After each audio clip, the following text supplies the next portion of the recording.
We put every penny into Love Luxury. We ate noodles for like 18 months. I'm not even lying. Today's guest is a force in the world of luxury. I learnt from bags like Louis Vuitton, Gucci, Chanel. Those were my benchmarks for learning quality. From humble beginnings to co-founding a multi-million-dollar empire with her husband. So people are skipping very important parts of the business because it costs a lot of money, and then what they're doing is jeopardizing their name. And that's something we're not willing to do. Emily Abraham, CEO of Love Luxury, has redefined the pre-loved luxury market. But behind the glamour is grit. And my husband said, "What are we going to do?" And I took the watch off my wrist and I said, "Sell it." Reinvention. I didn't have anything to lose. You have nothing to lose. What are you afraid of? And an unshakable commitment to trust and transparency. I underestimated how much of my life would be taken up by what we were doing. From her childhood struggles to her take on family,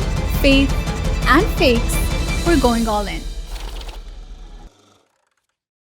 Emily, the Queen of Birkins herself, it's a pleasure having you here. Before we get into how you were able to build your business and the success that came with it, I'd love to know, why luxury?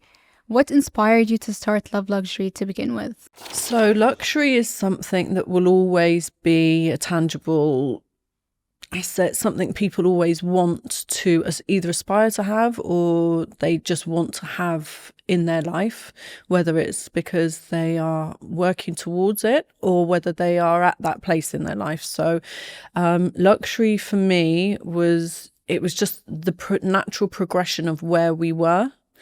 But also, my grandfather used to deal in gold. And so growing up, I spent a lot of time sitting with huge pots of gold, sifting through them. So I think it was kind of inevitable that I was going to deal in something that was related to money or, not the everyday job, basically. But did you feel like you were new to the sector? Because you've done a lot before. So what's something that you felt like you wish you knew about it before getting into the sector? I underestimated how much of my life would be taken up by what we were doing. So maybe not necessarily the sector itself, but what it entails to be successful in your own business. I guess we were a little bit out of our depth. There wasn't that many resellers on the market. In London, there was probably 2 or 3 before us, and they were very small and nobody really knew anything about them. So when we entered into the world of luxury goods, although we were already resellers and we did sell luxury goods, it wasn't the main body of what we did. We did a bit of everything. You have to learn. We were constantly learning all the time. We were, teaching ourselves things, and every mistake that we made, we learned a lesson from it. And every mistake that happened, we would implement, new legislation, new terms and conditions for the company, every single step of the way. Someone once told me when I first got into entrepreneurship is that it's exactly like assembling a plane while it's taking off. Yeah. And that's exactly how it felt. You have to kind of pick up things and learn on the go. Exactly that, yeah. Yeah. But I'd love to know your initial journey. I know that you started this business with your husband. So something I admire about all couples who start a business together, my husband and I have talked about starting something together, and then the more we think about it, we're like, this is going to lead to a divorce. So I'd love to know, how do you guys balance that? Does it get too much? And does work take over your personal lives as well? My husband and I are the complete opposites of each other. So what he's really good at, I'm terrible at. What I'm really good at, he's terrible at. And we actually work to each other's strengths. So I don't expect him to do things in the business that I know he's not capable of doing or is not his strength. And when you work like that and you're working in tandem, you are working as a team. You're not fighting against each other. So at the very beginning, we spent every single waking, sleeping moment together. We did not leave each other's sides for, I think it was like 19 months. Oh, wow. Working together, and we never got bored of each other's company because we just get on. We never argued. Of course, you have disagreements maybe, but we never argued about things. So I would sit down and I would say, look, this is how I'm viewing it, and he would say how he was viewing it, and then if we couldn't come to a compromise, either he backed down or I backed down, but it was always for the betterment of what we were both trying to achieve. And I think the key factor is that not one person has a play of power over the other one. It shouldn't be like that, because then it isn't going to work, because there's resentment. And that goes not just within a marriage or any relationship, but even as a co-founder, even if you were not married, that goes without saying as well. How are you really changing the game? The thing is, not everybody in the industry knows what they're doing is the first thing. They're seeing that there's this glamorous world that you can be involved in, and everybody wants to become a reseller all of a sudden, whether it's watches, cars, aeroplanes, handbags, gold, whatever it is. Everybody wants to jump on the bandwagon of reselling, right? But maybe they don't know what the product is that they're dealing with. And while they're learning, they are going to have to educate themselves, like we talked about on, you said about the aeroplane. You're learning about those products, right? And I think what happened was, because there was two of us, and one thing about me is that I pick things up in a blink of an eye. I don't know what it is. I'm very capable of picking things up quickly. So the authentication process was something that I studied and researched online. I would work till 4 or 5 o'clock in the morning some nights after work, looking into things and checking out. And I think because we are so keen on making sure that every single item that goes through our hands is 100% authentic, and that it's not stolen, because that's another worry in this industry as well, that we stood out from the rest, because every single one of the bags that we sell comes with a third-party authentication. It's already gone through expert hands, but when it gets to the client, they're not just taking our word for it. And I think that's the mistake that a lot of the other resellers are making, because they don't want to pay for it because it's really expensive. And it is a huge expense in our business. Our accountant's always telling us, you need to cut out the authentication. And we're saying, no, because that's what people are expecting to get from us. So people are skipping very important parts of the business because it costs a lot of money, and then what they're doing is jeopardizing their name, and that's something we're not willing to do.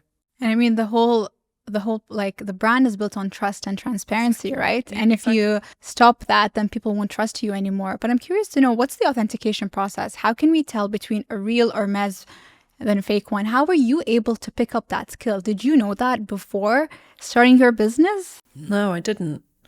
I learnt from things like bags like Louis Vuitton, Gucci, Chanel.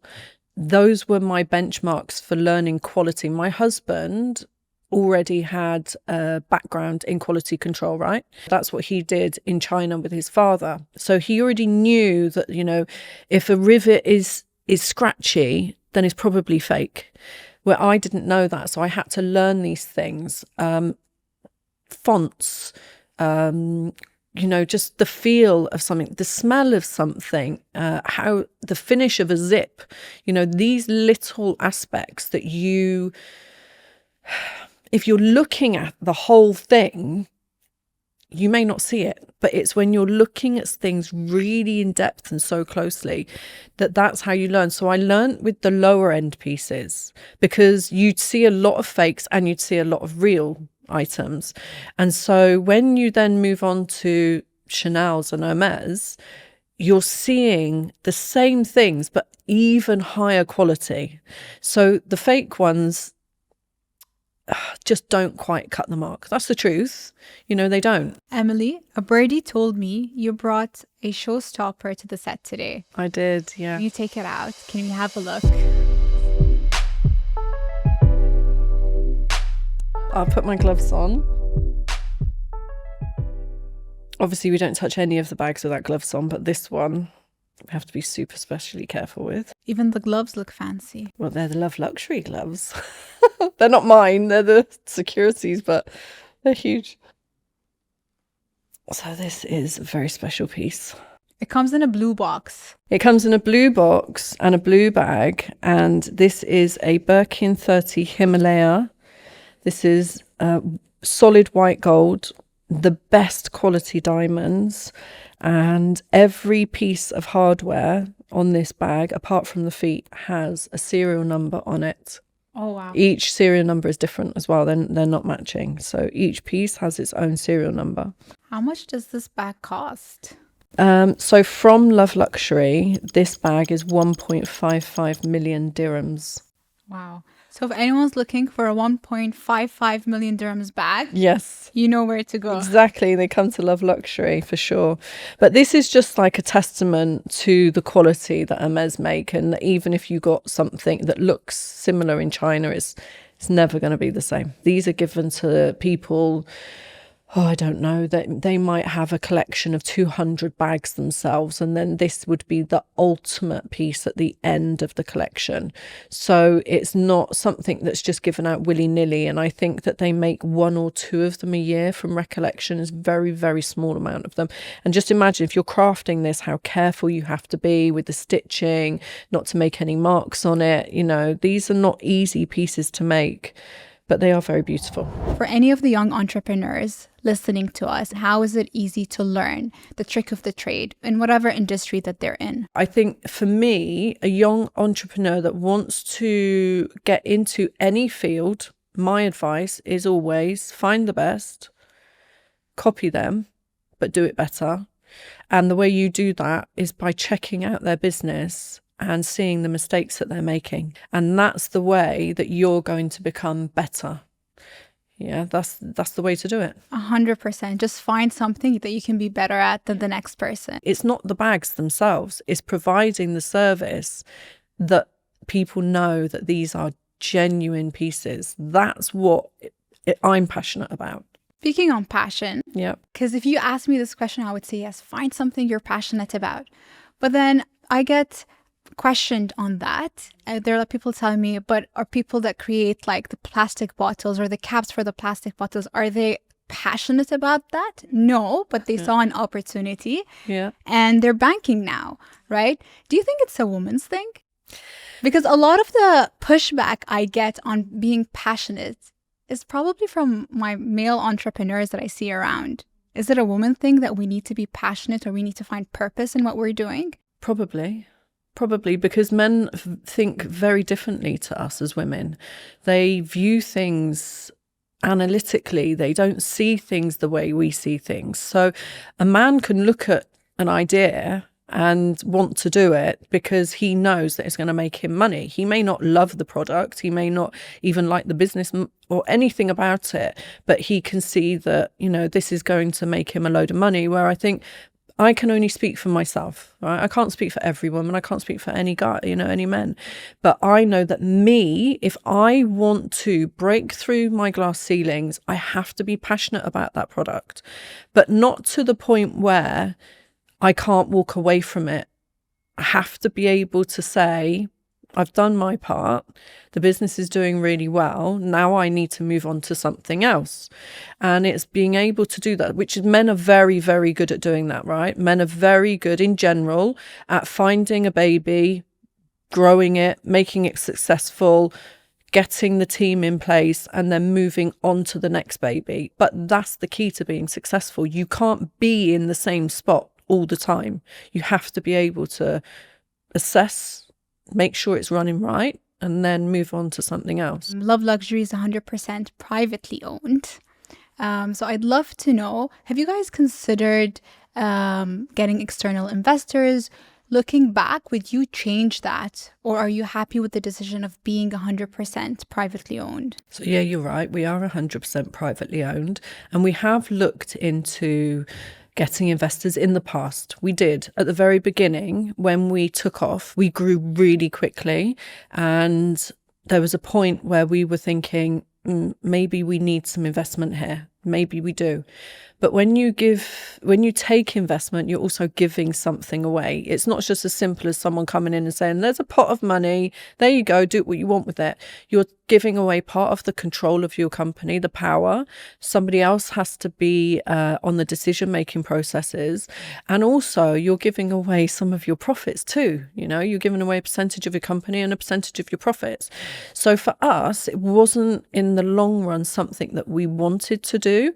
Maybe we could have grown even faster than we have grown. But the truth of the matter is that Adam and I really wanted to keep our business to ourselves, and we didn't want to give somebody a slice of the cake. We didn't. And I feel that it's the best decision we made. And all we do is we just keep reinvesting the money rather than pulling it out. And that way it grows faster anyway.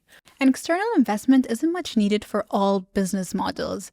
If there's a business model like yours where you can see revenue coming in and in a straight route to profitability, why bring investors in? But just on that note, for anyone listening to us who's starting a business, how were you able to finance the business? It's great we're talking about like getting customers and trust and all of that. But the truth is, if your numbers don't make sense, then you don't have a business. So how were you able to finance the business and sustain it, at least for the initial phase while you were building the brand? Yeah. Before we were Love Luxury, we had another name. And before we had another name, we had another name before that. And the initial company that my husband had, which is the 15 years ago, was a buy-sell company, a regular buy-sell company. And so when we realized that Love Luxury was something that we wanted to progress and move forward with, we sold those companies. We sold those and we used every penny of that. We didn't go, oh, great, we've sold our company. Let's go on holiday. Let's buy a fancy car. Let's buy a nice watch. We put every penny into Love Luxury, and we ate noodles for like 18 months. I'm not even lying. When I say that, people are like, well, whatever. No, we literally ate noodles. I used to spend 6 hours a day driving in my car to get to and from work to make the business work. And we made a lot of sacrifices. It was quite short term because it grew so fast. We were very lucky that we hit the nail on the head at the perfect time. But we just made sure that whenever something was sold, that profit went back into the business and that we were able to then get something else. And we just kept doing that. We just kept funneling it back in all the time. We never took anything out. And then there was a time when we were building the shop in Beecham Place that we were short. And my husband said, what are we going to do? And I took the watch off my wrist and I said, sell it.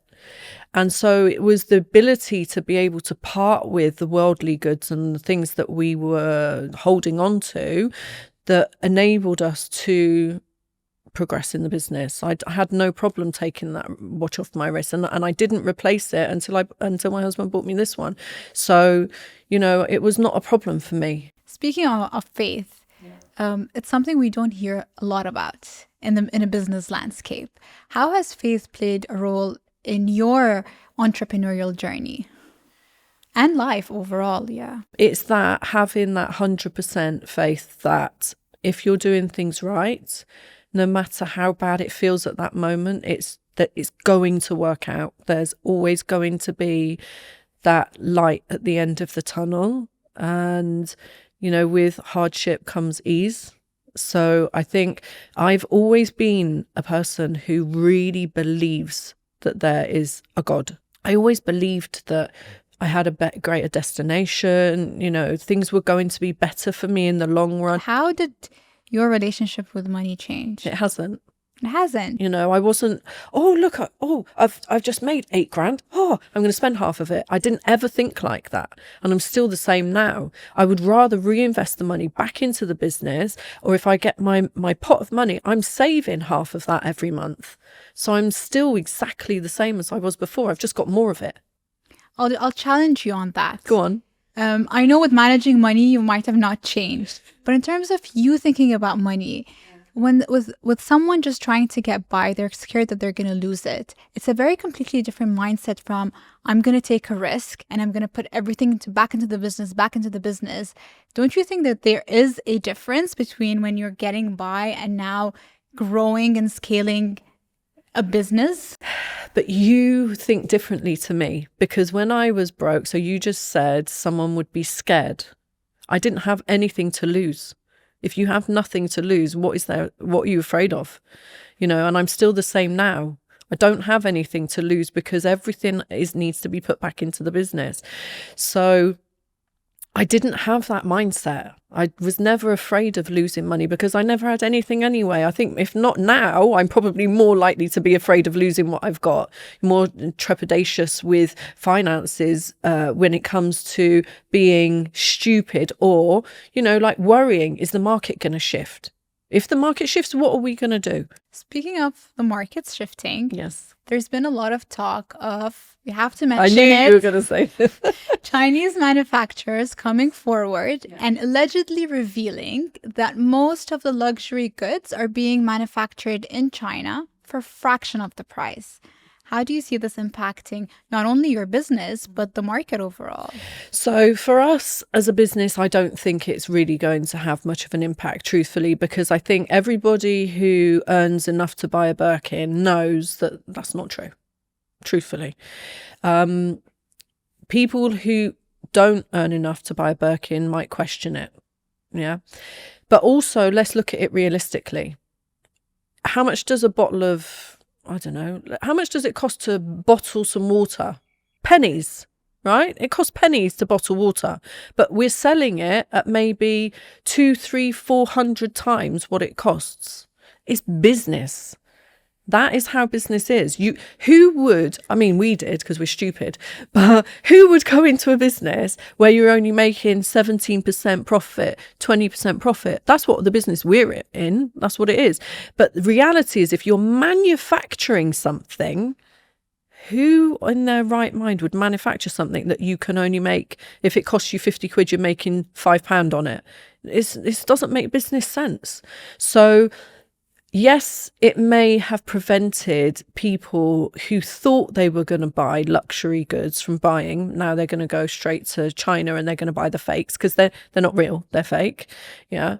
And then it's going to fall apart after 3 months in their hands, and then they're going to kick themselves because they wasted the money.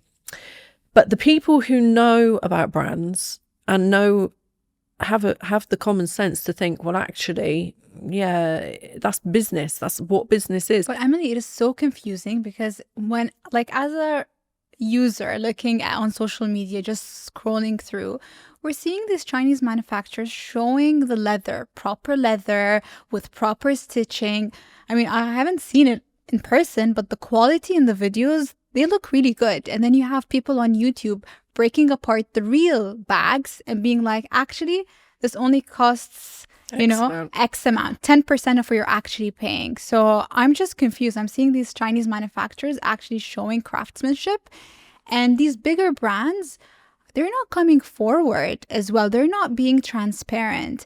And with the newer generation, they do, like, transparency is important to them. If the brands are going to be snobby and not going to address these problems, don't you think people are going to start going into these Chinese manufacturers and getting more products from them because they can see the product being made live? So the thing is, the reason the brands aren't going to is because the majority of their clients are loyal, and it doesn't matter if they see, this is exactly what I said, that they will know that this is what it is. If you buy it from the brand, it's genuine. If you're buying it from, look, nobody is saying that China are not capable. Okay, they have the best machinery, the best technology. They are the most forward facing in manufacturing in the world. Okay, these people are great at what they do, but are they the real manufacturers? Are they the real designers? The chances are that probably 50-50, they're not, because some items are going to be made in China, or some pieces are going to be made in China, like rivets. They're not making rivets in France. They're not making zips in France. They're not making feet in France. They're making them where they've got the CRM machines, that can make these high quality products. So yes, part of the products are going to be made. Yes, it does cost a fraction of the price, but again, it goes back to business. And will there be a little dip in the business? Yes, I believe there will be for a short while. But like I said, when people start buying these items directly from the manufacturers in China, and then they use them and then the handle falls off after 3 months, they'll realize, well, actually, if you buy it from the brand itself, you are going to have a product that will last longer, is a better investment for your money, and looks nicer at the end of the day, because they do fall apart quicker. You talked about social media, and you have millions of people following you on all social media platforms.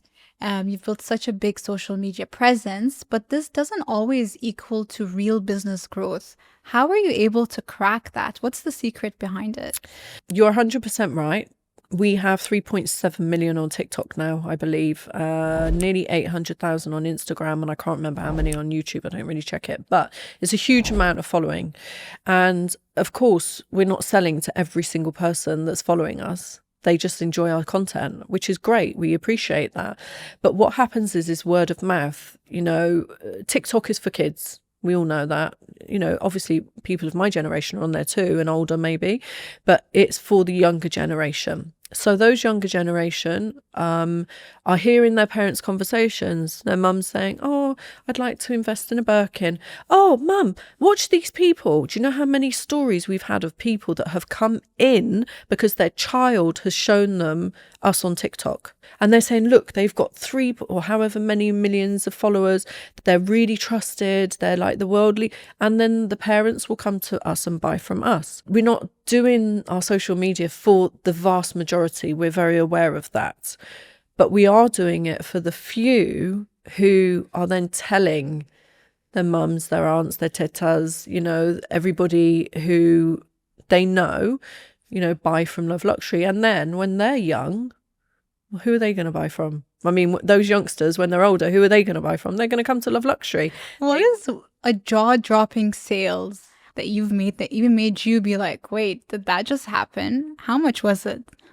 We want numbers. Be very specific. Okay. So we had this is again, someone who followed us on TikTok. He's a very young guy, bumped into Adam on an aeroplane in first class. So he's obviously from a well-to-do family anyway. He's a young guy. He's studying in the UK, and he was on a flight back to Dubai. They got talking. He said to Adam, I saw you. You're from TikTok. And Adam said, yeah. And they exchanged numbers. And then we didn't think anything of it. And then all of a sudden, Adam got a message from a guy, said, I met you on a plane. My parents want to come and do some shopping with you. So he gave them my number. And the dad's saying, I want this bag. I don't know what my wife did. I said, just come down, come and meet us. He came, he had a bag. And I thought, oh, is he carrying perfumes in there or something? And he just sat down, and his wife just sat down, and the son and the daughter's my daughter's age 12, and the son, I think he's 15. They were like, we want that bag. And it was the Birkin Himalaya Diamond 30. For the 12-year-old? No, the son said, we want that bag. And the mother just sat there. She was, acting nonchalant. And he said, how much can you do it for? So it was up for 1.65 million. So we did a little bit of a deal on it. Not too much. We did a little bit of a deal on it. And then the 12-year-old said, but Daddy, I want that one. And she pointed to the next most expensive bag we had on the shelf, which was a pochette in full croc lisse, beautiful. And then the daughter said, and I want a watch. So she selected a watch, and then she didn't say I want, she said, Daddy, can I have? And then the mother saw this bracelet and said, do you have one? And I said, actually, we do. And so she bought that. And the total bill came to, if my memory serves me correctly, 2.8 million dirhams. And that was just in literally a 5-minute space of time. And he handed over the bag and said, take what you need. and then walked out and said, give the change to my wife, my job's done. He was like, there you go, take what you need, my job is done. And he walked out, and that was it. I was like, okay. Wow, I guess social media does work, right? Exactly. So yeah. Wow, that's incredible. I can't like wrap my head around that. Looking into the future though, what are you something that you're excited about? I'm actually excited to be able to step away from Love Luxury. I'm excited to be able to move on to different projects, because Love Luxury has taken up a lot of my personal time and Adam's personal time. And outside of business, I'm really looking forward to actually my husband not having to do 2 weeks in London, 2 weeks in Dubai, and us actually being able to spend some quality time together, because it's quite a tough strain on our relationship, you know. It takes a lot of understanding and communication. It's not easy to be apart from each other for 6 months of the year. It's tough. Anything that you'd want to say to young entrepreneurs listening to us today? I just think that we should never set ceilings. You have to have complete and utter belief that you are going to succeed in your goal, no matter what that goal is. You know, tell yourself, if you're going to tell yourself you're going to become a millionaire, then you tell yourself you're going to become a 10 millionaire, then 100 millionaire, then a billionaire. Just keep moving the goalposts and working towards it, because honestly, there's no limitations. Everybody, if they have the right work acumen, they're not greedy to take money out, and they find something that, like we said at the beginning, you find something, you know you can do it, take that business model and be better than it. Emily, shall we finish it off with some rapid fire questions? Are you ready? Okay. You ready? 8 questions. Describe your morning routine. Get up, shower, get ready, leave the house. Love that. Describe yourself in 3 words. Loyal, hardworking, and that's the third one. Loyal, hardworking, and trusting in God. It's not one word, but I can't think of the word for it. That works. What's the best piece of financial advice you ever got? Best piece of financial advice I ever got was to keep reinvesting the money back in the business. If you had $10,000, what would you invest it in? Now, AI. 100%. I don't know how, but somehow in AI. If you were 21 today, what advice would you give yourself? Never give up and keep chasing your dreams. That's what I would do. That's what I would say, for sure. What's the biggest mistake someone can make in business? Dwelling in the past. What is one trend you completely underestimated? One trend. Labubu's. And the foo-foos. Yes. Journey or destination, what matters more? I think the destination, because the journey is part of that. Lastly, is there anything that you'd like to ask our audience? I think for me, I like asking everybody what they aspire to be, what they aspire to become. Now, what do you aspire to be? Just the best version of myself all the time. So you're yourself's benchmark. Yeah. Thank you so much. You're It's very been welcome. a pleasure having you. And you. Thanks for having me. Thank I appreciate it.